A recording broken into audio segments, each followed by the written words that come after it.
Guys, nandito nga pala tayo ngayon sa Calamba at tayo ay magbabar. Char. So, Laong Laan Restaurant.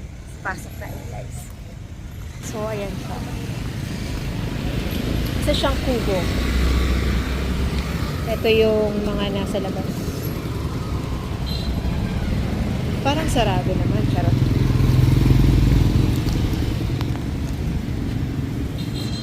So, ayan. Antayin natin sila.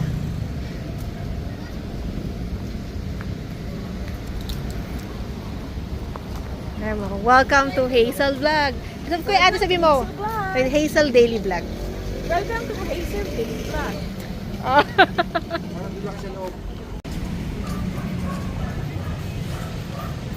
Ho ho ho! Merry Christmas and a happy holiday. Hello po. Open na po.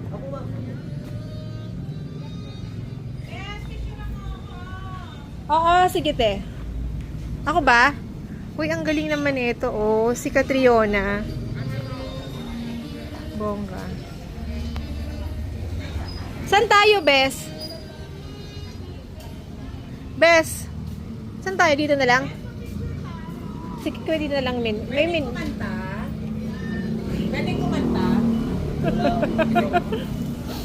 Ay, pwede rin pala doon. Meron din doon.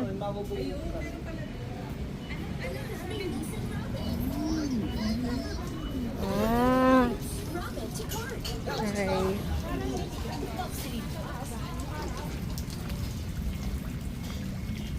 Kubo, yung sa kubo.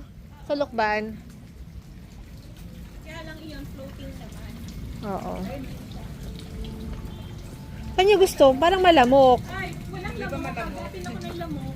Doon tayo sa loob na lang, malamok. May tubig kasi. Ay, paborito ako ng lamok. May tubig kasi. Ayan o. Dito.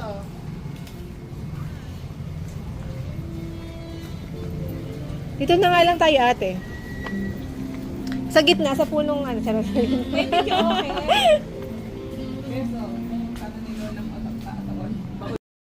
So, ayan na nga. Pakita ko na sa inyo yung menu. And ito yung mga fiesta meals nila. Meron tayong set A, B, C, D, E, F, G. Char lang.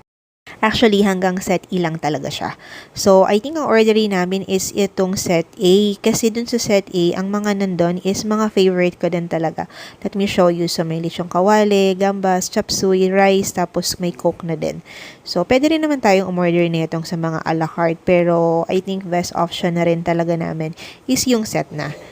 Although mukhang masasarap din naman talaga yung mga a la carte nila sa seafood, veggies, mga noodles. So, meron din silang bilao for big group. Kaya nagustuhan ko rin talaga yung place nila dito kasi may pagka-rustic design siya. So, natural materials, bamboo, yung mga wood furniture. I love it. Plus the lighting. So, ito yung in-order natin. Meron tayong pring sabaw, which is very masarap. So, ito yung rice natin. So, 4 yung in-order natin. Mamaya na lang tayo mag-extra rice. Then, we have lechon kawali and gambas. Then, ito naman ang ating veggies. We have chop suey. So, ayan yung cravings natin for today's vlog. At in fairness naman, talaga namang nagustuhan din naman namin yung lasa niya. Ito atang sabaw na to is parang bulalo. Let's just say it's bulalo. Ham ng bulalo. I like it. Lechon.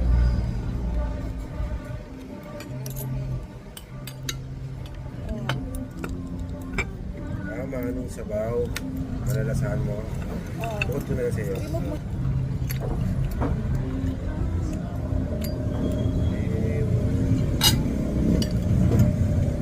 Kaya mas masarap.